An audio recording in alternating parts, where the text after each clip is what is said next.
ಇತ್ತೀಚಿನ ದಿನಗಳಲ್ಲಿ ನಾವು ನೋಡ್ತಾ ಇದ್ದೀವಿ ಮತ್ತೊಮ್ಮೆ ಈ ರೀತಿಯಾದಂಥ ಹೇರಿಕೆನ ಇವತ್ತು ನಮ್ಮ ಮೇಲೆ ಮಾಡ್ತಾ ಇರ್ತಕ್ಕಂಥದ್ದು.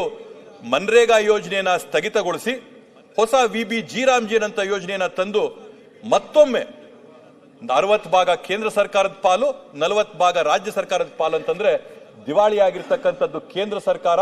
ದಿವಾಳಿಯಾದಂಥ ಕೇಂದ್ರ ಸರ್ಕಾರ ತನ್ನ ಎಲ್ಲಾ ಹೊರೆಗಳನ್ನ ರಾಜ್ಯ ಸರ್ಕಾರಗಳ ಮೇಲೆ ಹೊರೆಸಿ ರಾಜ್ಯ ಸರ್ಕಾರಗಳನ್ನ ಆರ್ಥಿಕ ಇಕ್ಕಟ್ಟಿಗೆ ಸಿಲುಕಿಸಂತ ಕೆಲಸನ ಇವತ್ತು ಕೇಂದ್ರ ಸರ್ಕಾರ ಮಾಡ್ತಾ ಇರತಕ್ಕಂಥದ್ದು ಅತ್ಯಂತ ಖಂಡನೀಯವಾದಂಥದ್ದು. ಸಭಾಧ್ಯಕ್ಷರೇ, ಕಡೆಯಲ್ಲಿ ಒಂದೇ ಒಂದು ಅಂಶನ ಹೇಳಿ ಸಭಾಧ್ಯಕ್ಷರೇ, ಕಡೆಯಲ್ಲಿ ಒಂದು ಅಂಶ ವಿಜೇಂದ್ರಣ್ಣ, ಕಡೆಯಲ್ಲಿ ಒಂದು ಅಂಶನ ಹೇಳಿ.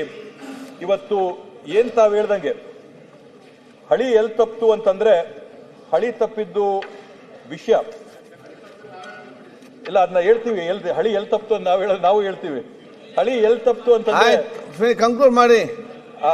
ಹಳಿ ತಪ್ಪಿದ್ದು ಇವತ್ತು ತಾವ್ ಹೇಳ್ತಾ ಇದ್ದಂಗೆ 2,64,000 ಕೋಟಿ ರೂಪಾಯಿಗಳ ಕಾಮಗಾರಿಗಳೇ 2,70,695 crores ಕಾಮಗಾರಿಗಳಿಗೆ ಯಾವುದೇ ಒಂದು ಅನುದಾನ ನಿಗದಿಪಡಿಸದೆ ಇವ್ರು ಚಾಲನೆ ಕೊಟ್ಟು ಘೋಷಣೆ ಮಾಡಿ 2,70,695 ಕೋಟಿಗಳಷ್ಟು 4 ವರ್ಷದ ಅವಧಿಯಲ್ಲಿ ಯಾವುದೇ ಹೆಡ್ ಆಫ್ ಅಕೌಂಟ್ ಇಲ್ಲದೆ ಯಾವುದೇ ಹಣನ ನಿಗದಿಪಡಿಸದೆ ಘೋಷಣೆ ಮಾಡಿ ಇವರು ಹೋದ್ರು. ಸಭಾಧ್ಯಕ್ಷರು, ಅದರಲ್ಲಿ ಏನು ವಿಶೇಷ ಗಮನಿಸಬೇಕು ಅಂತಂದ್ರೆ ಮುಖ್ಯಮಂತ್ರಿಗಳ ವಿವೇಚನಾ ಕೋಟಾದಲ್ಲಿ ಈ 2,70,000 ಕೋಟಿಯಲ್ಲಿ 1,66,000 ಕೋಟಿ ರೂಪಾಯಿಗಳು ಮುಖ್ಯಮಂತ್ರಿಗಳ ವಿವೇಚನಾ ಕೋಟಾ ಅಡಿಯಲ್ಲಿ ಯಾವುದೇ ಒಂದು ಹೆಡ್ ಆಫ್ ಅಕೌಂಟ್ ಇಲ್ಲದೆ ಯಾವುದೇ ಒಂದು ಅಮೌಂಟ್ ಗೊತ್ತಿಲ್ಲ ಸರ್, ಹೇಳಿದಾನೆ ಹೇಳೋದಲ್ಲ. ಬ್ಯಾಲೆನ್ಸ್ ಬಿಲ್ಗಳು ನಮಗೆ 78,000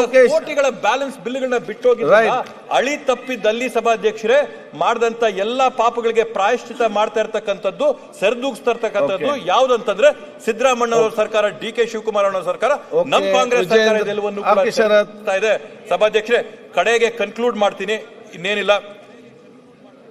ವಿರೋಧ ಪಕ್ಷದವರು ಮಾತಾಡಿದಾಗ ಸ್ಪಷ್ಟವಾಗಿ ಗೊತ್ತಾಗುತ್ತೆ. ಫಿನಿಶ್ ಇಟ್ ನೋಡಿ, ಸುರೇಶ್ ಕುಮಾರ್ ಅವ್ರಿಗೆ ಮಾತಾಡಲಿಕ್ಕೆ ತುಂಬಾ ಇತ್ತು, ಅದು ನಿಮ್ಗೆಲ್ಲ ಮಾತಾಡಲಿಕ್ಕೆ ಬೇಕಾ? ಅವರು ಅದು ಶಾರ್ಟ್ ಮಾಡಿ ಕೊಟ್ಟು ನೀವು ಅರ್ಥ ಮಾಡ್ಕೊಳ್ಬೇಕಲ್ಲ.